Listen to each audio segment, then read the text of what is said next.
spécialement la coopération.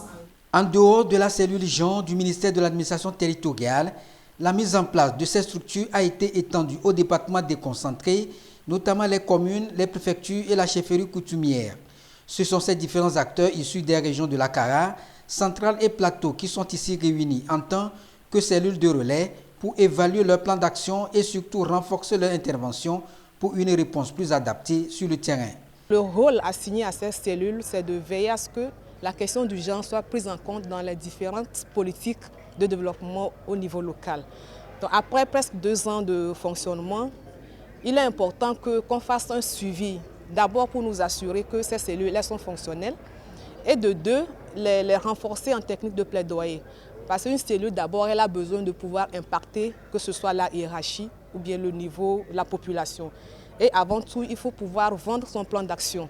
Parce qu'on élabore certes des plans d'action, mais si on n'a pas de financement, si on n'est pas accompagné par l'exécutif, on ne pourra pas les exécuter. Mise en place depuis 2023, ces cellules relais constituent un dispositif important pour porter haut l'ambition nationale en matière de genre et promouvoir la participation locale des femmes aux prises de décision et à l'élaboration des politiques publiques.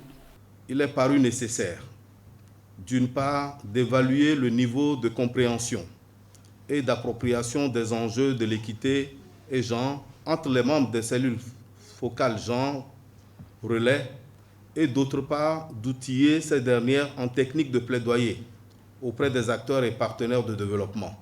Qu'il me soit permis à cet instant solennel de rendre un hommage tout particulier à son Excellence M. Faure Esozom Nanyasingbe, président du Conseil, pour sa vision éclairée et sa politique inclusive et sa sensibilité au genre qui oriente les actions comme celle qui nous réunit aujourd'hui. J'invite chaque participant à s'impliquer activement dans les travaux en faisant preuve d'une attention soutenue, de rigueur et de participation engagée pour une meilleure assimilation des connaissances partagées et une mise en œuvre efficace des acquis sur le terrain.